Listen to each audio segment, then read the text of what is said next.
De oración. Padre Celestial, gracias por darnos vida este día. Gracias por tu amor, tu bondad, tu misericordia. Gracias porque eres un Padre en el cual podemos confiar. Gracias, Señor, que podemos reunirnos aquí en tu casa en la mañana para comenzar el día como debe comenzar. Te pedimos, Señor, que al abrir tu palabra, que tu Santo Espíritu, a través del ministerio de los ángeles, nos acompañe, que podamos entender lo que vamos a estudiar y las implicaciones que tiene para nosotros. Gracias te damos por escuchar nuestra oración. Te la imploramos en el nombre de Jesús. Amén. Amén. Daniel, el capítulo 7, es un capítulo conocido en gran medida por los adventistas. Es una de las profecías que generalmente presentamos en campañas evangelísticas en nuestra iglesia. A pesar de eso, yo creo que ustedes ya conocen la profecía. Quiero repasar algunos elementos de esta profecía y quiero enfocarme especialmente en una parte que no se enfatiza mucho, que es la escena de juicio que encontramos en Daniel 7. Pero antes de eso necesitamos poner el marco o el esqueleto, necesitamos estudiar la estructura de este capítulo 7 de Daniel. Así que voy a repasar los eventos y ustedes me van a ayudar en el repaso. En Daniel 7 tenemos 4 bestias. La primera bestia es un león. ¿Y qué representa el león? El reino de Babilonia. Veo que están muy bien versados en este asunto. Babilonia, 605 al 539 antes de Cristo. Luego sigue un oso. ¿Qué reino representa el oso? Representa el reino de Medo-Persia, que gobernó desde el año 539 al año 331 antes de Cristo. Luego tenemos un leopardo. ¿Qué representa el leopardo? Representa Grecia, que imperó desde el 331 hasta el 168 antes de Cristo. Luego tenemos una cuarta bestia que se le llama la bestia espantosa y terrible. En realidad es un dragón. Apocalipsis explica que esa bestia terrible es un dragón. Y ese dragón es muy interesante, esa bestia espantosa y terrible es muy interesante. ¿Representa qué cosa? Representa el Imperio Romano. Pero el Imperio Romano tiene varias etapas. Esta bestia por un tiempo existe como una bestia sin cuernos, es decir, es la bestia sola. Pero luego, después de un tiempo, le salen en la cabeza 10 cuernos. Y luego, en medio de los 10, se levanta un cuerno pequeño que arranca a 3 de los 10 cuernos. Hay una secuencia de eventos. Primero la cuarta bestia sola, luego después los 10 cuernos, y cuando están completos los 10 cuernos, sale el cuerno pequeño, arranca 3, y luego el cuerno pequeño gobierna soberano, porque ya no tiene oposición. Ahora, nosotros sabemos lo que representa eso. El Imperio Romano gobernó desde el año 168 antes de Cristo hasta el año 476 después de Cristo. Y decimos 476 porque en esa fecha fue depuesto el último emperador del Imperio Occidental Romano. Se llamaba Rómulo Augustelo. Fue depuesto en el 476. Después de eso no había emperador en el occidente de lo que había sido el Imperio Romano.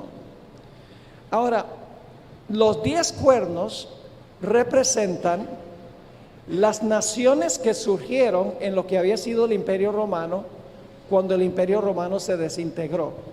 Ustedes conocen la historia de cómo las tribus bárbaras vinieron del norte del imperio, de los países nórdicos, y se parcelaron lo que había sido el Imperio Romano. Antes de eso el Imperio Romano tenía una cultura y un idioma, pero después de eso el imperio se dividió en muchas naciones con diferentes idiomas y diferente cultura. Europa hoy es el fruto de la división del Imperio Romano. En Europa nosotros tenemos Francia, tenemos Alemania, tenemos Italia, Portugal, España. Todos esos países tienen diferentes idiomas y diferentes culturas. Por eso ha sido tan difícil tratar de unirse, porque cada uno tiene su propia forma de pensar.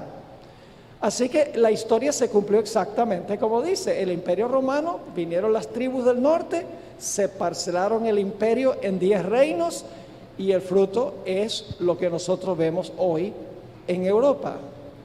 Pero luego, cuando el imperio estaba dividido en el año 476, había 3 de esos 10 reinos que eran rebeldes y había que desarraigar esos 3 reinos para que el Cuerno Pequeño pudiera gobernar supremo.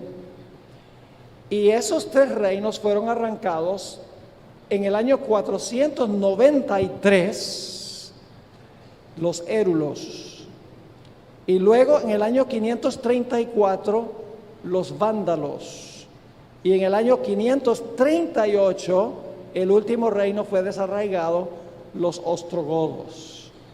Ahora, el Cuerno Pequeño representa el papado. El papado no lo hizo como iglesia, lo que hizo el papado fue apelar al poder civil para que el poder civil, que en este caso era Justiniano, el emperador del Imperio Oriental, le pidió que lo ayudara a desarraigar estos 3 reinos, y así fue. Los 3 reinos fueron desarraigados.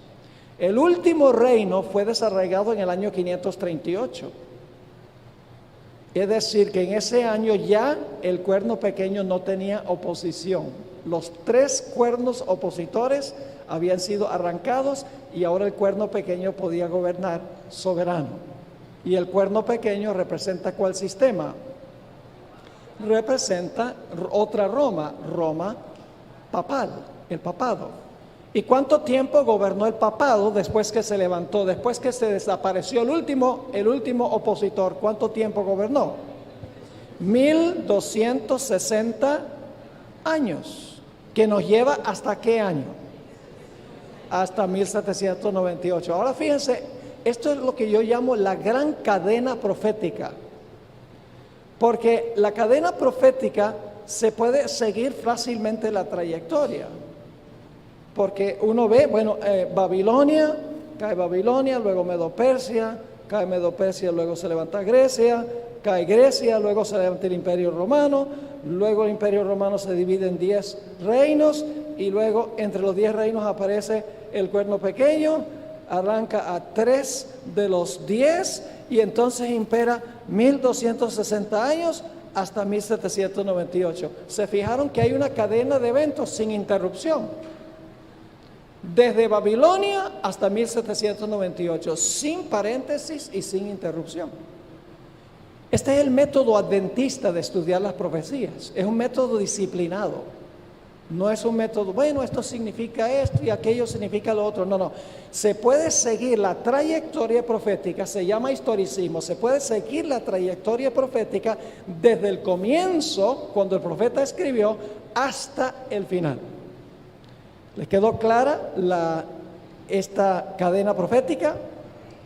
Ahora, lo que muchas veces no tocamos es lo que ocurre después del dominio del Cuerno Pequeño. Hay una escena que ocurre después que el Cuerno Pequeño pierde su dominio en 1798. Es una escena de juicio. Y a eso especialmente quiero dedicar nuestro tiempo de estudio en esta mañana, a la escena de juicio. Antes de eso, necesito explicarles cómo está estructurado el capítulo 7 de Daniel. El capítulo 7 corre en 4 ciclos, es decir, el capítulo repite el mismo material 4 veces y cada vez agrega detalles que no se encuentran en las veces anteriores. Ahora les voy a mencionar cuáles son los 4 ciclos de Daniel 7. En primer lugar, en Daniel 7, 1 al 14, está toda la visión completa. Es decir, allí en esos versículos del 1 al 14 se relata el león, el oso, el leopardo, el dragón, los 10 cuernos, el cuerno pequeño. Daniel lo está viendo y luego después de eso la escena del juicio. Luego los santos toman posesión del reino. Es decir, Daniel 7, 1 al 14 tiene toda la cadena de Daniel 7 completa. Es la visión que recibe Daniel. No hay ninguna explicación en esos versículos. Solamente está la visión completa. Desde Babilonia hasta el juicio y cuando finalmente los santos toman posesión del reino. Ahora, en los versículos 15 al 18 de Daniel 7, y no vamos a leer todos los versículos, en un momento vamos a ir a ellos. En el versículo 15 al 18, ahora Daniel habla con Gabriel, quien le está dando esta visión. Y le dice: Gabriel, a mí me gustaría saber un poco más sobre el asunto de lo que significa esta visión. Entonces, Gabriel le da una explicación breve a Daniel. Le dice: las 4 bestias representan 4 reinos que se van a levantar en la tierra y después de eso los santos recibirán el reino. Eso es todo lo que le dice. No le explica el león, ni el oso, ni el leopardo, no le explica todos los detalles. Sencillamente le da una respuesta sintética, corta a Daniel. Le dice: ¿tú quieres saber entonces qué representa esta visión? 4 bestias, 4 reinos y después los santos van a tomar el reino. Pero Daniel está interesado especialmente en saber, en cuanto a la 4ª bestia, los 10 cuernos, el cuerno pequeño, y la llegada del anciano de días para que los santos puedan recibir el reino. Así que en los versículos 19 al 22, ahora Daniel le pregunta a Gabriel, le dice: mira, yo quiero saber más en cuanto a la 4ª bestia, los 10 cuernos, el cuerno pequeño, la llegada del anciano de días y cuando los santos tomen posesión del reino. Yo quiero saber en cuanto a eso. Y ese es el 3er ciclo, que sería la pregunta de Daniel. Nuevamente se repite la idea de la 4ª bestia, los 10 cuernos, el cuerno pequeño y finalmente cuando se toma el reino. Y entonces Gabriel contesta a Daniel explicándole en los versículos 23 al 27, le explica lo que significa la 4ª bestia, los 10 cuernos, el cuerno pequeño, la escena del juicio cuando los santos toman posesión del reino. Es decir, el capítulo no corre secuencialmente. Usted no puede decir: bueno, yo quiero saber cómo va a transpirar la historia, y entonces empieza en el versículo 1 y le da cronológicamente todos los detalles. El capítulo corre en 4 ciclos. La visión. Luego Daniel quiere saber qué significa la visión. Gabriel le dice: bueno, las 4 bestias son 4 reinos y después los santos toman posesión del reino. Daniel dice: no, pero yo quiero saber en cuanto a la 4ª bestia y los 10 cuernos, el cuerno pequeño, la llegada del anciano de días y el tiempo cuando los santos poseen el reino. Entonces Gabriel en el 4º ciclo dice: bueno, yo te voy a explicar. La 4ª bestia es esto, el cuerno pequeño es esto, los 10 cuernos es esto y la llegada del anciano de días y la posesión del reino es esto. ¿Les quedó claro la estructura? Ahora, este juicio que se menciona en Daniel 7, se menciona 4 veces este juicio en Daniel capítulo 7, consta de 3 pasos. El juicio consta de 3 pasos. Son los mismos 3 pasos de los juicios terrenales que se hacen en muchos países del mundo. ¿Cuántos pasos tiene un juicio? 3. Y yo creo que en Colombia también son 3. Cuando a una persona se le acusa de un crimen, primero se hace una investigación del caso, ¿sí o no? Se va al tribunal, el abogado acusador presenta la evidencia en contra y el abogado defensor presenta el caso a favor del que es acusado y se examina toda la evidencia del caso. Después que se ha examinado toda la evidencia y se ha presentado el caso, entonces el juez y en algunos casos el jurado. ¿Ustedes tienen jurados en Colombia? ¿Tienen jurados en Colombia o usa solo el juez? Entonces lo que hace el juez entonces pronuncia sentencia basado en lo que indicó la evidencia. Es decir, el primer paso, investigación. El segundo paso, el veredicto o la sentencia. Y luego entonces el tercer paso es cuando finalmente se implementa o se ejecuta la sentencia. Por ejemplo, la persona, si el veredicto de la corte o el tribunal es culpable, el último paso es castigar a la persona mandándola a la cárcel. Se implementa. Si la persona es inocente, entonces se le recompensa a la persona de acuerdo a su inocencia. En otras palabras, los juicios se componen de 3 pasos específicos. Y nuestro sistema judicial refleja el sistema divino. Porque no se puede decir, a esa persona es culpable. ¿Y por qué? Porque sí. No, hay que investigar el caso, presentar la evidencia, que todos la puedan ver. Y entonces el juez dicta sentencia y a base de la sentencia entonces se recompensa a la persona con lo que se estudió en el caso. Ahora, con esto en mente, vamos a examinar estos 4 bosquejos de Daniel 7 en lo que respecta el juicio. Vamos a Daniel 7, el versículo 8 al 10, y luego vamos a ir a los versículos 13 y 14. Para este tiempo no estamos estudiando ahora el león es Babilonia, ni el oso, Medo-Persia, ni el leopardo, Grecia, ni la cuarta bestia, Roma, ni los 10 cuernos, las divisiones de Roma, ni siquiera el cuerno pequeño que gobernó 1260 años. Ahora lo que vamos a ver está ocurriendo después de 1798, porque es una cadena profética. Después que el cuerno pequeño gobierna 1260 años, viene la escena del juicio. Es decir, el juicio tiene que transpirar después de qué fecha.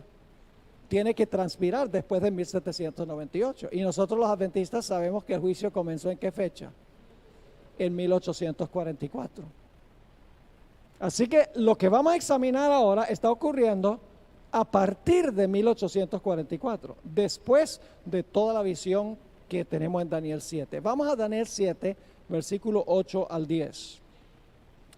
Dice Daniel, mientras yo contemplaba los cuernos, he aquí que otro cuerno pequeño salía entre ellos, entre los 10. Y delante de él fueron arrancados 3 cuernos de los primeros. Y he aquí que este cuerno tenía ojos como ojos de hombre y una boca que hablaba grandes cosas. Ahora escuchen esto. Estuve mirando hasta que fueron puestos, ¿qué cosa? Tronos. Y se sentó, ¿quién? Un anciano de días. Eso está pasando después de los 1260 años. Ahora, ¿quién es el anciano de días? El anciano de días es Dios el Padre. Dice, se sentó el anciano de días. Yo pregunto, si se sentó, ¿estaba sentado allí antes? No, usted no puede decir que se sentó y todo el tiempo estaba sentado. Se sentó el anciano de días. Ahora le pregunto, ¿dónde vive el anciano de días? En el cielo vive el anciano de días, ¿sí o no? ¿Cómo oramos nosotros? Padre nuestro que estás en todas partes. No, oramos Padre nuestro que estás en el cielo. El Padre, el anciano de días habita en el cielo. Así que dice, se sentó un anciano de días. No estaba en ese lugar sentado antes.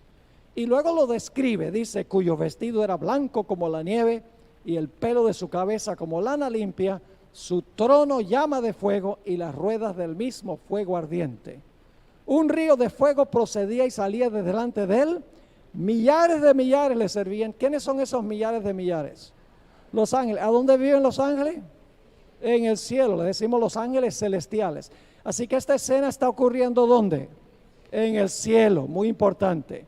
Así que dice, millares de millares le servían y millones de millones asistían delante de él. El juez se sentó, quiere decir que antes no estaba sentado ahí. El juez se sentó y los libros fueron abiertos. Interesante. ¿Qué etapa del juicio tiene que ver con abrir los libros? La investigación. Ahora va a comenzar el proceso ¿de qué? De investigar. El abogado defensor va a presentar el caso a favor de los acusados, mientras que el abogado acusador va a presentar el caso en contra. ¿Me están entendiendo? Así que dice, el juez se sentó, los libros fueron abiertos. ¿Esto está ocurriendo dónde? En el cielo. ¿Dónde se hace la investigación? En el cielo. No olviden eso. Sigue diciendo, ahora vamos a leer el versículo 13 al 14.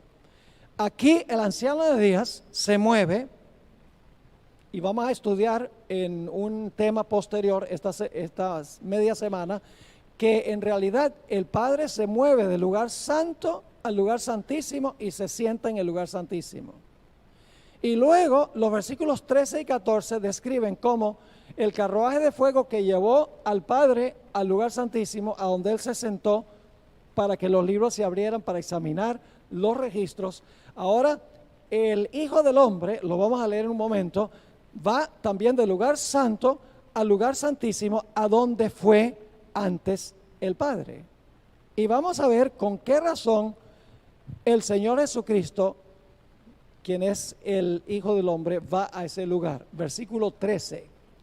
Dice, miraba yo en la visión de noche, y he aquí con las nubes del cielo venía uno como un hijo de hombre. ¿Quién es ese Hijo del Hombre? Jesús. Jesús se autodenominó el Hijo del Hombre montones de veces en los evangelios. ¿A dónde vino el Hijo del Hombre? Venía en las nubes, dice. ¿La segunda venida? No, porque no dice que venía en las nubes a la tierra. Dice que vino en las nubes. ¿Qué representan las nubes? ¿Qué son las nubes? Ángeles. Los ángeles lo llevan ¿a dónde? Lo llevan en el cielo, a donde está sentado ¿quién? A donde se sentó el Padre. ¿A dónde está ocurriendo esto?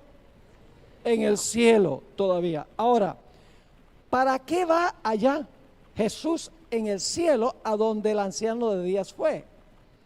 Nota lo que sigue diciendo, versículo 13 otra vez. Miraba yo en la visión de la noche, he aquí, con las nubes del cielo venía uno como un hijo de hombre, y vino hasta el anciano de días. Eso está pasando en el cielo. Y le hicieron acercarse delante de él. ¿Quiénes le hicieron acercarse delante del anciano? Los ángeles, muy bien. Y luego dice, ¿por qué fue allá? Y le fue dado, ¿quién se lo dio? El Padre se lo dio, no, los ángeles no se lo van a dar. El Padre le va a dar algo a Jesús. Jesús va allá con un motivo para recibir algo. Dice, le fue dado, ¿qué cosa? Le fue dado dominio, gloria y reino. ¿A qué va Jesús allá? ¿Para recibir qué? Para recibir el reino. ¿Y quién le va a dar el reino? El Padre.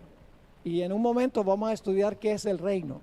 Así que dice, le fue dado dominio, gloria y reino, para que todos los pueblos, naciones y lenguas le sirvieran. Su dominio es dominio eterno, que nunca pasará, y su reino uno que no será destruido. Esa es la escena del juicio.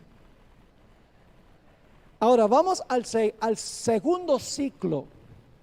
Daniel 7, 16 al 18. Dice Daniel, me acerqué a uno de los que asistían y le pregunté la verdad acerca de todo esto. Y me habló y me hizo conocer la interpretación de las cosas. Ahora viene la explicación. Estas 4 grandes bestias son 4 reinos o reyes que se levantarán en la tierra. ¿Y qué va a pasar después que los 4 bestias gobiernan, incluyendo los 10 cuernos, el cuerno pequeño, etcétera? ¿Qué va a suceder?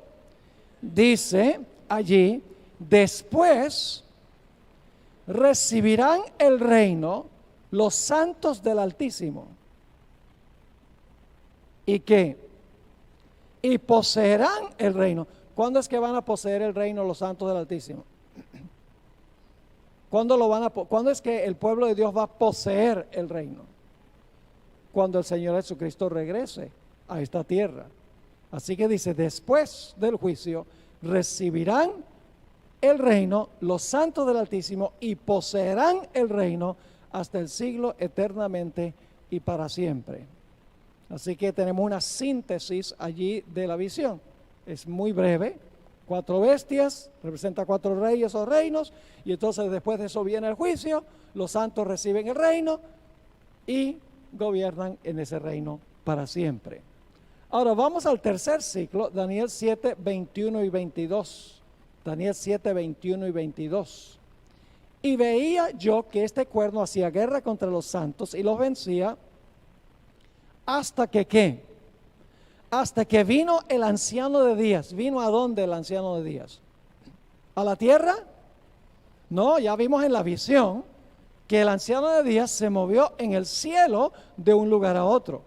No está viniendo a la tierra el anciano de días. Se está moviendo y se va a sentar para que los libros se abran, y eso está ocurriendo en el cielo. Así que dice, hasta que vino el anciano de días, y luego dice, se dio el juicio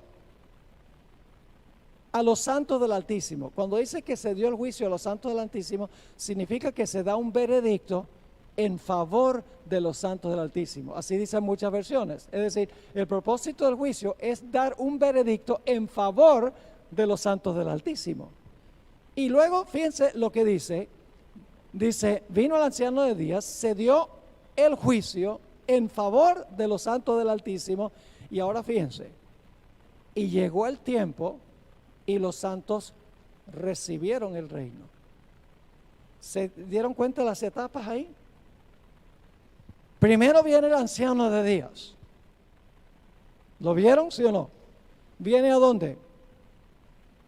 Al lugar santísimo. ¿Qué se abre cuando el juez se sienta? Se examinan los registros. Esa es la investigación, ¿verdad?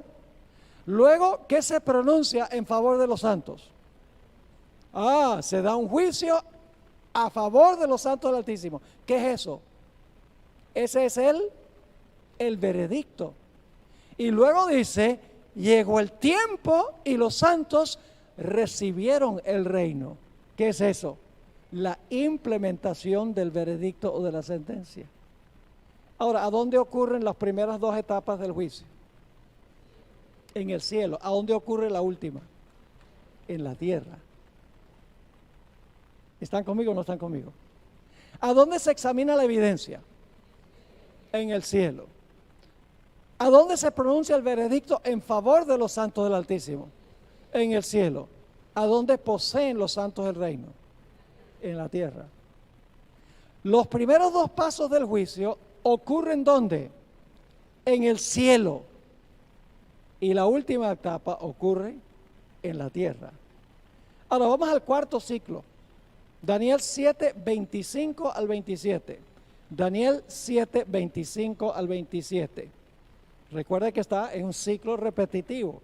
4 veces la visión, luego la explicación breve, luego Daniel dice, yo quiero saber en cuanto a la 4ª bestia, los 10 cuernos, el cuerno pequeño, la llegada del anciano de días y la tomada de posesión del reino.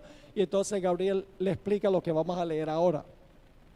Y hablará palabras contra el Altísimo, y a los santos del Altísimo quebrantará, y pensará en cambiar los tiempos y la ley, y serán entregados en su mano hasta tiempo y tiempos y medio tiempo. Pero, ¿qué va a pasar? Se sentará el juez. Eso es lo mismo que ya vimos en el versículo 8, 9 y 10. Lo mismo, sí. Se sentará el juez, ¿y qué va a suceder? Y le quitarán su ¿qué? ¿A quién se le va a quitar el dominio? Al cuerno pequeño, muy bien. Se le quitará su dominio para que sea destruido y arruinado hasta el fin. No solo se le quita el reino al cuerno pequeño, sino que vamos a encontrar que se da un veredicto en favor de los santos, porque dice, para que sea destruido y arruinado hasta el fin, y que el reino y el dominio y la majestad de los reinos debajo de todo el cielo sea dado ¿a quién? Al pueblo de los santos del Altísimo. ¿Y eso sucede cuándo? ¿Cuándo es que se les da el reino? Cuando Cristo venga. cuyo reino es reino eterno, y todos los dominios le servirán y obedecerán. ¿Está claro? ¿Cuántas etapas tiene el juicio? 3. ¿A dónde ocurren las primeras 2? ¿A dónde ocurre la última? En la tierra. Ahora, ¿qué significa que Jesús va al Padre para recibir el reino? ¿Qué es el reino? Generalmente nosotros pensamos del reino geográficamente. Por ejemplo, hablamos del Reino Unido.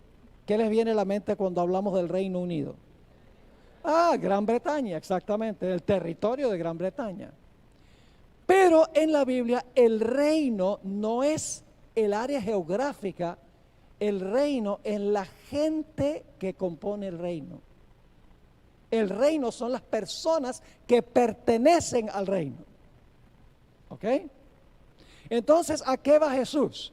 Jesús va al Padre para que se decida quiénes son súbditos de su reino, para determinar quién pertenece al reino. Y cuando se han examinado todos los casos, entonces el reino de Cristo está completo, porque se ha demostrado quién es súbdito del reino. ¿Me explico? Ahora permítame leerles del Espíritu Profecía una cita muy interesante. Primeros Escritos, página 280. Elena White entendió que el reino no es primordialmente geográfico, el reino es la gente que compone el reino. ¿Quiénes son los súbditos del reino? Los fieles de Jesús, ese es el reino. Dice allí en Primeros Escritos, página 280, hablando del momento cuando se cierra la puerta de la gracia. Todos los casos habían sido fallados para vida o para muerte. Es decir, se examinó a cada persona que ha vivido en la historia del planeta.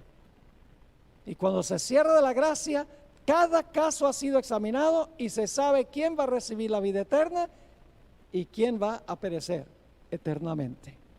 Así que dice, todos los casos habían sido fallados para vida o para muerte. Mientras Jesús oficiaba en el santuario, había proseguido el juicio de los justos muertos y luego el de los justos vivientes. Es decir, el juicio se hace en orden cronológico, empezando con los que primero vivieron, continuando con los que están vivos al final de la historia. Ahora sigue explicando, Cristo, habiendo hecho expiación por su pueblo y habiendo borrado sus pecados, había recibido su reino. Ahora viene la explicación. Estaba completo el número de los súbditos del reino. ¿Qué significa tomar el reino? ¿Que está completo qué cosa? El número de los ¿qué? De los súbditos del reino. Es decir, el reino se compone de todas las personas, todos los que fueron examinados y se determinó que en realidad son verdaderos seguidores del Señor Jesús. Ahora, hablemos de otro asunto relacionado con este. Ustedes han oído hablar de las bodas del Cordero, ¿verdad? ¿A dónde se hace la boda del Cordero? La boda del Cordero se realiza en el cielo. ¿A dónde está el pueblo de Dios cuando se celebra la boda? El pueblo de Dios está en la tierra cuando se celebra la boda. Ahora ustedes dicen, pero pastor, ¿cómo es eso? El reino de Jesús es lo mismo que la esposa del Cordero. La esposa es el reino. Y la esposa se compone de todos los verdaderos fieles de Jesús. Se compone de aquellos que recibieron de verdad a Cristo como Salvador personal. Ahora, vamos a leer Lucas 12, a descubrir algo muy interesante. Lucas 12, 35 al 37. La boda se hace en el cielo, mientras que los súbditos del reino están en la tierra. Aquí está la prueba bíblica. Lucas 12, 35 al 37. Dice, estén ceñidos vuestros lomos y vuestras lámparas encendidas. Está hablándole a sus discípulos. Y vosotros sed semejantes a hombres, ahora escuchen con cuidado, sean como hombres que aguardan a que su Señor regrese de las bodas. ¿Cómo? ¿Qué le dice a sus discípulos? Le dice a sus discípulos, sean ustedes como hombres que esperan que su Señor, ¿qué? Regrese de las bodas. ¿A dónde van a estar los discípulos entonces? En la tierra. ¿A dónde va a estar Jesús? En el cielo. Cuando regresa, ¿ya la boda se ha realizado?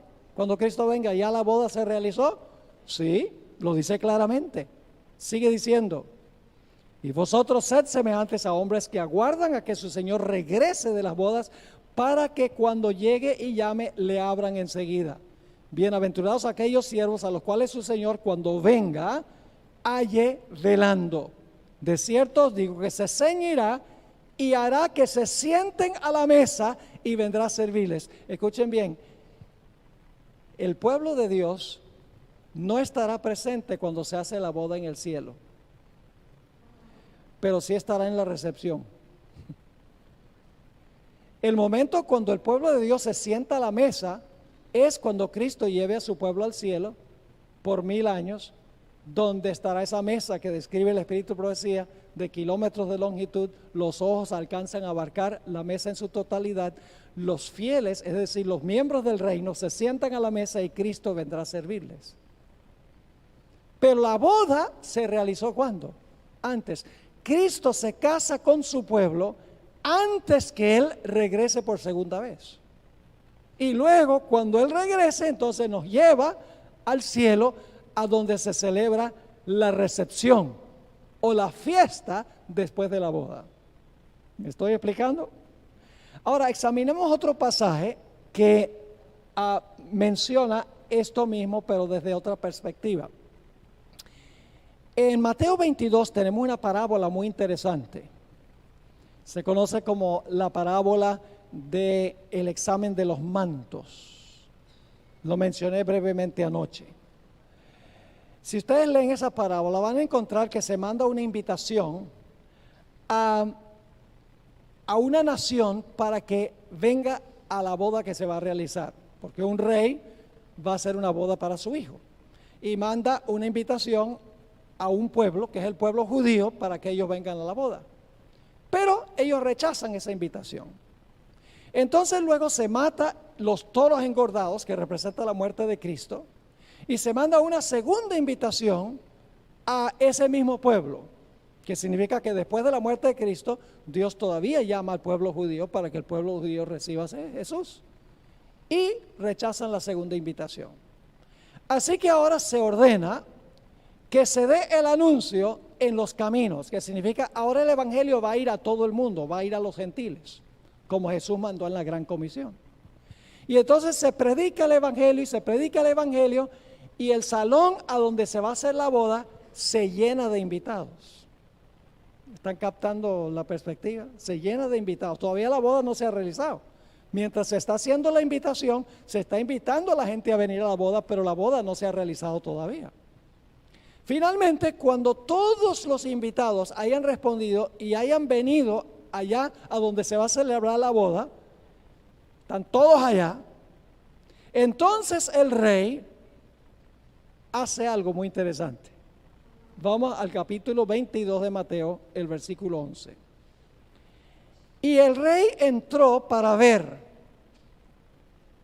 a los convidados. Ahora, esa palabra ver, yo mencionaba anoche, hay una palabra común en griego para ver, que es la palabra blepo. Aquí no es la palabra blepo, es la palabra theaomai. Se debe traducir, salió para escudriñar o examinar a los invitados. Y ahora hay un problema. Y vio allí a un hombre que no estaba vestido de boda. Ahora,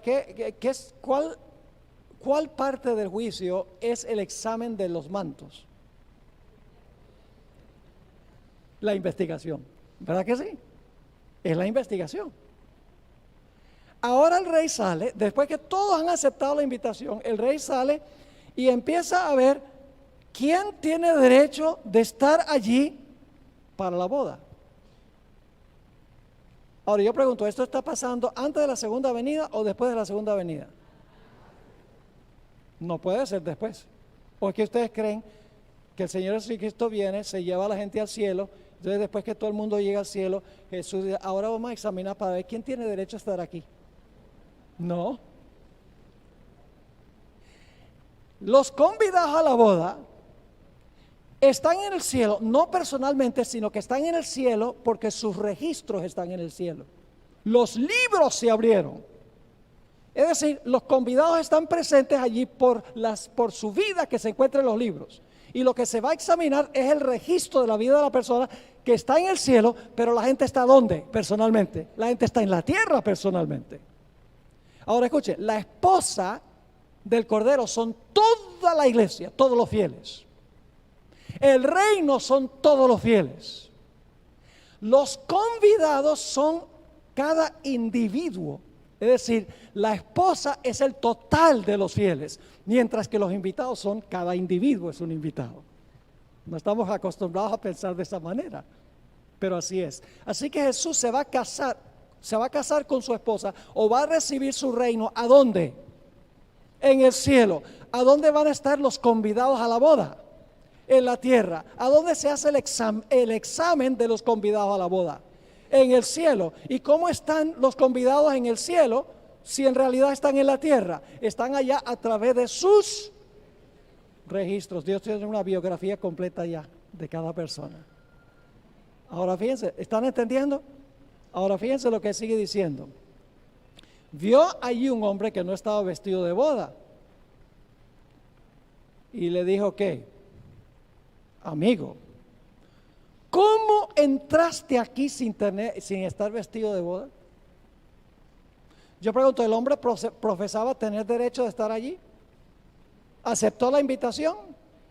¿Profesaba ser cristiano? Sí, profesaba, yo tengo derecho de estar aquí. ¿Y qué dijo él? Mas él enmudeció. Ahora fíjense. Entonces el rey dijo, ¿qué va a pronunciar el rey?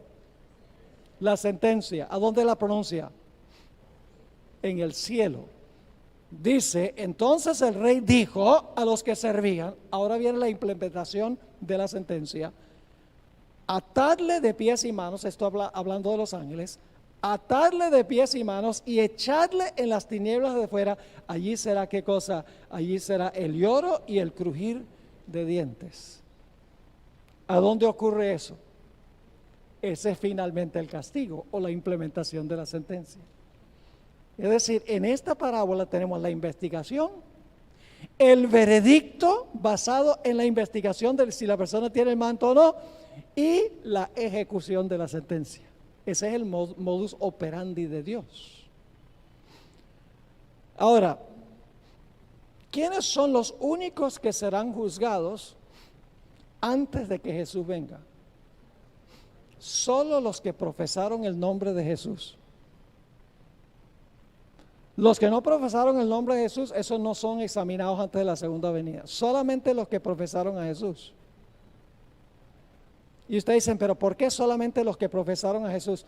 Porque cuando Jesús venga, se los va a llevar. Pero antes de poder llevárselos, Él tiene que demostrar que tiene el derecho de llevárselos.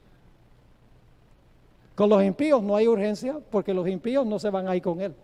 Eso los puede dejar para después. ¿Me están entendiendo? La idea adventista del juicio es profunda y es muy bíblica. Ahora, ¿saben por qué la mayoría de las iglesias no pueden aceptar esta perspectiva? Por el concepto que tienen del estado de los muertos. Según las iglesias, ¿qué pasa cuando una persona se muere si la persona fue buena? Va para el cielo. ¿Y si fue mala? ¿Y si fue medio mala?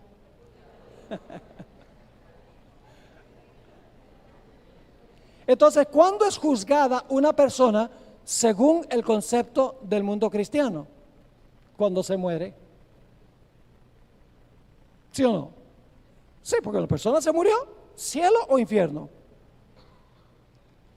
En ese concepto no cuadra la idea de que Dios va a convocar un juicio, va a examinar los casos de las personas que están en la tierra y va a pronunciar un veredicto en favor o en contra. Y luego cuando Cristo venga viene la recompensa. No, porque para ellos la recompensa es cuando la persona se murió.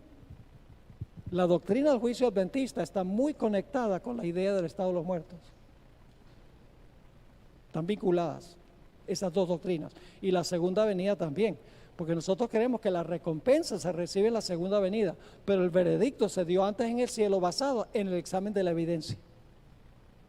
Y el propósito de examinar la evidencia, hermanos y hermanas, es muy sencillo. El propósito de examinar la evidencia es para que Cristo pueda demostrar al universo quién es miembro de su reino. ¿Quién es miembro de su esposa? Y cuando haya demostrado todas las personas que son su reino y que son su esposa, entonces el Señor Jesucristo se puede casar con su esposa y puede recibir el reino. Ahora usted, ¿para qué se hace un examen? ¿Acaso Dios no sabe todas las cosas? Claro que Dios sabe todo, pero el universo no. Dios es omnisciente, pero los seres del universo no son omniscientes. El propósito del juicio es Dios demostrar a quienes tiene derecho de llevarse cuando Jesús venga. Yo mencionaba anoche que hay personas que profesaron a Jesús pero no lo recibieron de verdad, no tienen el manto. Profesan tener derecho a estar ahí para la boda, pero no merecen estar ahí para la boda. Yo pregunto, ¿en la iglesia hay trigo y hay cizaña? ¿Hay que hacer alguna separación? ¿Hay que separar el trigo de la cizaña? ¿Cuándo se separa? ¿En la junta de la iglesia? No. ¿Cuándo se hace la separación? En el cielo. ¿En qué evento? En el juicio se hace la separación del trigo y la cizaña. ¿En la iglesia hay peces buenos y peces malos? Entonces hay que hacer una separación de los peces buenos de los malos. ¿Cómo no? ¿Sabe? Cuando yo era niño, yo vivía en Venezuela, mi papá era presidente de la misión venezolana oriental, en ese tiempo había solo 2 misiones, todos los años nos íbamos de vacación a la isla de Margarita, en ese tiempo era una isla hermosa, pristina, hoy en día ya puros hoteles y zona franca, etcétera, se volvió como un San Andresito. Y una de las cosas que nos gustaba hacer cuando nos íbamos de vacación era ir a una playa que se llama El Tirano, a donde entran los pescadores con las redes. Entran bien tempranito. Y cuando entran con la red, porque hay varios barcos y están alando esta red hacia la playa, cuando llegan a la playa, la red está llena de toda clase de animales marinos. Se encuentran tiburones chiquitos, le dicen cazones, estrellas de mar, un pez así con una cabeza bien grandota y un cuerpo bien delgadito, le dicen sapo, de toda clase de animal marino. Y entonces cuando traen la red recogió toda la clase, entonces se sientan en la playa y tienen canastas y entonces separan los peces que son buenos para llevar al mercado de los peces que van a desechar. El acto de tirar la red es la predicación del evangelio. Pero la predicación del evangelio reúne en la iglesia peces buenos y peces malos. Y por eso en el juicio hay que hacer una separación entre los peces buenos, entre los peces buenos y peces malos que reunió la red cuando se predicó el evangelio. Yo pregunto, ¿en la iglesia hay vírgenes sabias y vírgenes fatuas? Oh, ¿todas profesaron a Jesús? Hay personas en la iglesia que dicen, Señor, Señor, echaron demonios, dieron profecías, hicieron milagros, que Jesús va a decir, y lo hicieron en el nombre de Jesús, Jesús va a decir, yo no los conozco a ustedes. Claro que sí. En la iglesia hay personas que tienen solo apariencia de piedad. Hay lobos que están vestidos como ovejas. ¿Cómo no? Ahora yo pregunto, ¿hay posibilidad de que en el juicio se revoque el perdón de una persona? Anoche estudiamos eso. Si se examina su caso, porque se examinaron las obras del individuo que estaba ahorcando al compañero. Se examinaron fueron no su profesión. ¿Qué se examinó? Su conducta.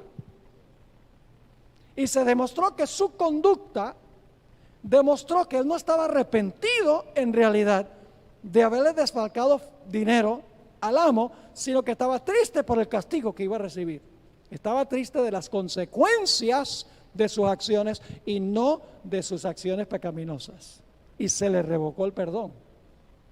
Yo pregunto, ¿en el juicio se le va a revocar el perdón a aquellas personas que en realidad su vida demuestra que no estaban vinculados con el Señor Jesucristo?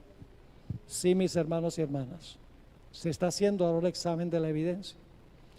Para que puedan entender un poco mejor, déjenme ilustrarlo de esta manera.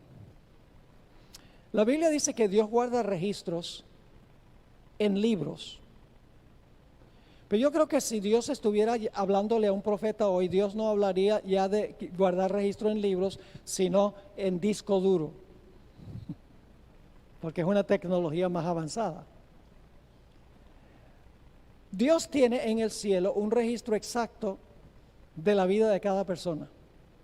Por motivo de ilustración, yo digo, Dios tiene un DVD de cada persona en el cielo, de cada detalle de su vida, sin faltar un solo detallito.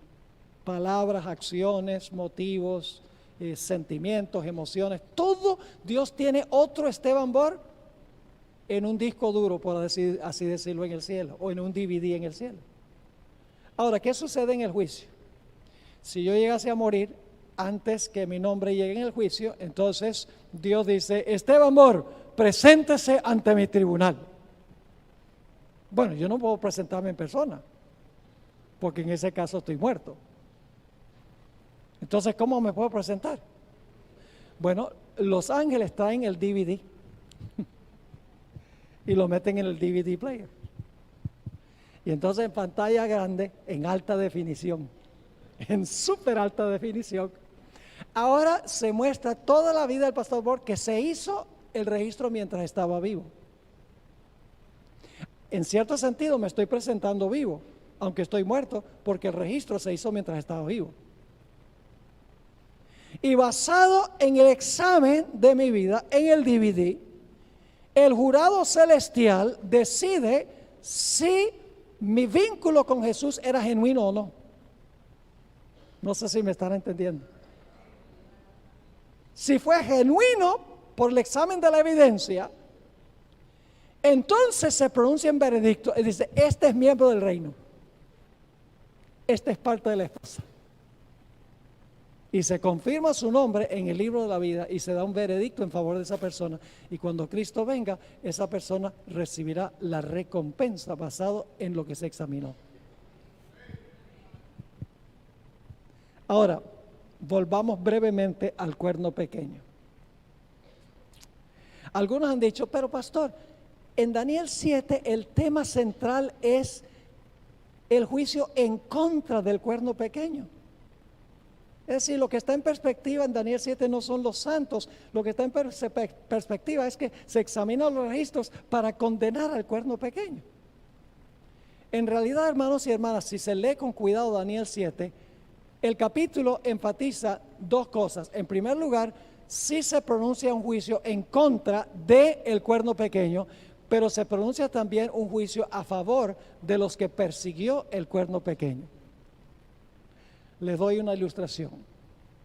¿Cuántos han oído la historia de Juan Hus?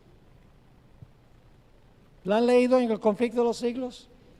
Ese hombre fiel a Dios que proclamó el evangelio puro y fue llevado en la ciudad de Constanza a la catedral.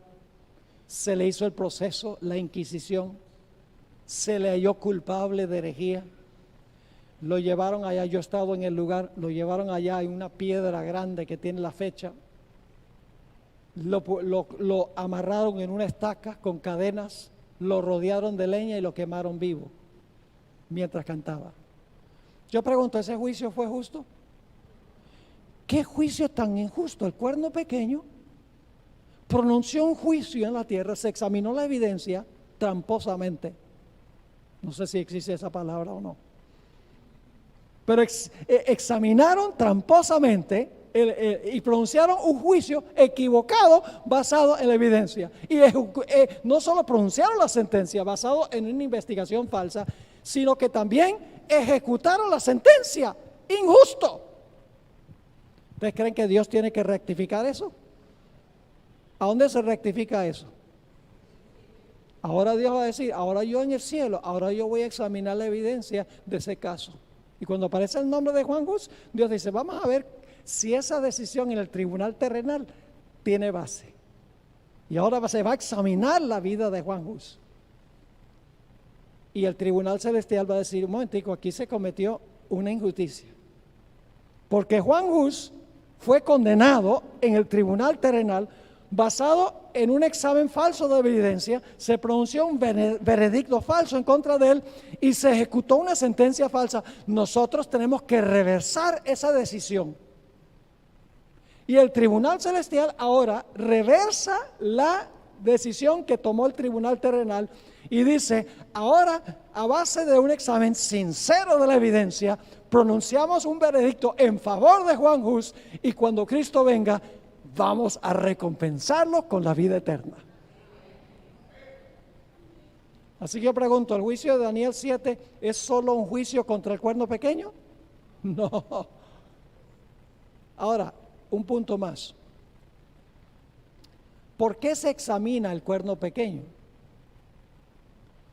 Yo pregunto, ¿el sistema representado por el cuerno pequeño profesa ser cristiano? ¿Los que pertenecen a este sistema profesan ser cristianos? ¿Los que martirizaron a Hus profesaban ser cristianos? Entonces, si profesaban ser cristianos, ¿se van a examinar en el juicio? Toda persona que profesó a Cristo Jesús es examinado en el juicio. Por eso se examinan lo que hizo el cuerno pequeño durante los 1260 años, porque es un sistema que profesó a Cristo Jesús. Pero se va a demostrar que en realidad la profesión fue una cosa y que la realidad fue una cosa distinta. Un punto final que quiero tratar y es este. Algunos dicen, bueno, ese juicio tiene que ver solamente con los 1260 años, porque ahí dice que el cuerno pequeño hace sus maldades y entonces se sienta el juicio, se le quita el poder al cuerno pequeño y se le da el reino a los santos. Así que los únicos que entran en perspectiva son los cristianos de los 1260 años. No. Ahí no dice que exclusivamente son los que vivieron durante los 1260 años. ¿Por qué se menciona solo esos? Porque ese es el tema que se está tratando allí. Se está tratando el periodo del cuerno pequeño, no se va a estar tratando los que vivieron desde los días de Noé, porque no cuadra con lo que se está describiendo ese periodo. Les doy un ejemplo. En Éxodo capítulo 31 dice que el sábado es señal entre Dios e Israel. ¿Y saben lo que dice la gente de las iglesias? Dice, ve, el sábado es señal entre Dios e Israel, no es para nosotros. ¿Y quién dice que no es para nosotros?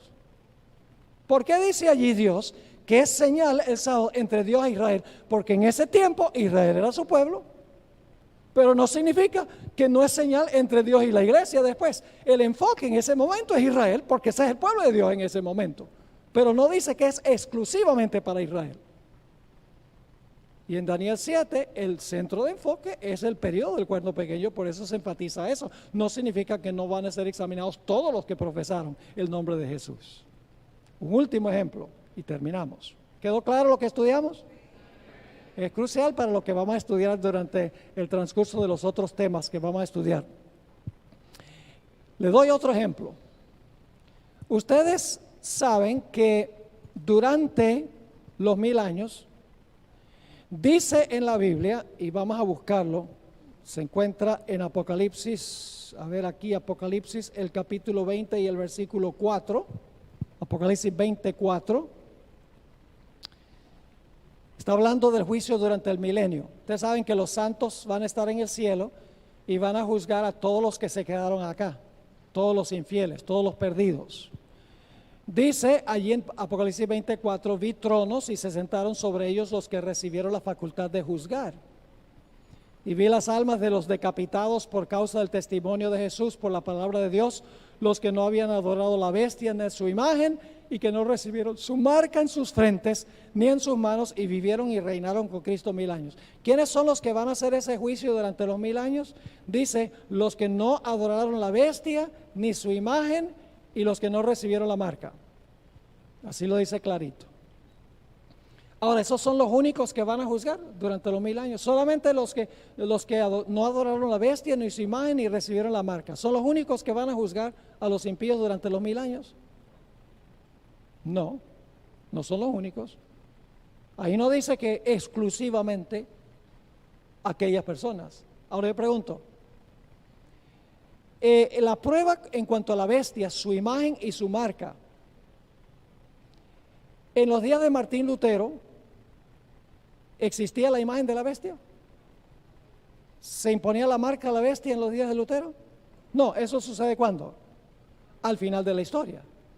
Es decir, si ustedes toman este versículo, ustedes van a decir, bueno, el juicio lo van a hacer solamente los que vivieron al final de la historia, los que no adoraron la bestia, ni su imagen, ni recibieron la marca. Lo dice clarito, son los únicos que van a juzgar. Pero la Biblia da una explicación más amplia. Es como el sábado. Señala entre mí los judíos, dice Dios. Pero no significa que en otras partes el sábado no sea señal entre Dios y su iglesia también. Aquí dice que los que fueron perseguidos, que no adoraron la bestia ni su imagen ni recibieron la marca, son los que van a juzgar, pero no son solamente ellos. Vamos a leer el último pasaje, 1 Corintios 6, 1 al 3, para que ustedes vean que hay una explicación más amplia. Dice en 1 Corintios 6 y el versículo 1, ¿osa alguno de vosotros, o se atreve alguno de vosotros, cuando tiene algo contra otro, ir a juicio delante de los injustos y no delante de los santos? ¿O no sabéis, ahora escuchen, no sabéis que los santos han de juzgar al mundo? ¿Quiénes van a juzgar al mundo? Los santos, solo los que no adoraron la bestia y su imagen y no recibieron la marca. Bueno, eso es lo que dice Apocalipsis 24, los que no adoraron la bestia ni su imagen y los que no recibieron la marca son los que juzgan, así que son los únicos. No, hay que dejar que toda la Biblia explique. Fíjense, ahora, ¿quiénes son los santos de los cuales habla Pablo? Versículo 2. ¿O no sabéis que los santos han de juzgar al mundo? Y si el mundo ha de ser juzgado por vosotros, ¿quiénes son los vosotros ahí a quienes escribe Pablo? A los corintios. ¿Los corintios van a juzgar también? ¿La imagen de la bestia existía en el día de los corintios? ¿La marca de la bestia existía en los días de los corintios? No, pero Pablo dice que ellos van a juzgar también al mundo. Dice, y si el mundo ha de ser juzgado por vosotros, ¿sois indignos de juzgar cosas muy pequeñas? ¿O no sabéis que hemos de juzgar a los ángeles? ¿Pablo va a juzgar a los ángeles también? ¿Y los corintios? Entonces solamente los que no adoraron la bestia y su imagen y recibieron la marca son los únicos que van a juzgar. No, cuando usted compara todo lo que la Biblia dice, encontrará que es más amplio. ¿Me están entendiendo lo que estoy diciendo? Así que Daniel 7 no se aplica, solo se va a juzgar a los que vivieron durante los 1260 años. Levítico 16, Daniel 8, 14, Apocalipsis 14, 6 y 7 dice que es mucho más amplio. Todos los que profesaron a Jesús, incluyendo el cuerno pequeño y los que fueron atacados por el cuerno pequeño, ese segmento también va a ser juzgado. Ojalá haya entendido lo que estudiamos esta mañana. El concepto adventista del juicio es espectacular. Y nosotros tenemos que saber, hermanos y hermanas, que nuestra vida será examinada por el Señor. Y nosotros debemos estar seguros de nuestra relación, de nuestro vínculo con Cristo Jesús. Para que en ese juicio el Señor Jesucristo, cuando Satanás presente la evidencia en contra de nuestra, nosotros podamos, el Señor Jesucristo pueda decir, sí, yo no niego que esa persona haya pecado. No lo niego.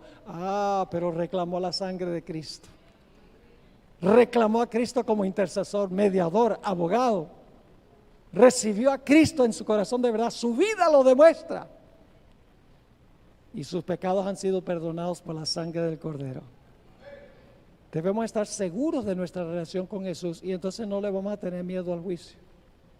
Si hemos comprado el ticket de la salvación, no tenemos ningún problema de que se haga un examen de nuestra vida, pero si nuestra vida no está bien, entonces vamos a tenerle miedo al juicio, vamos a temer el juicio. Si amamos a Jesús, vamos a ansiar que el tribunal celestial examine el caso y nos exonere a través de los méritos de la sangre de Jesús.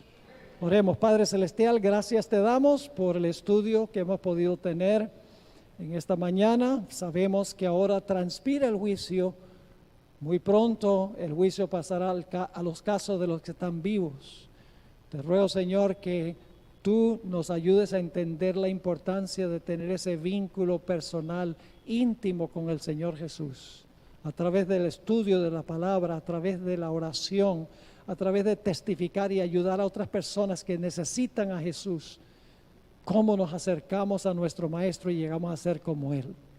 Te ruego, Señor, que nos ayudes este día a vivir de acuerdo a lo que nosotros hemos estudiado. Te lo pedimos en el precioso nombre de Cristo, nuestro Salvador. Amén.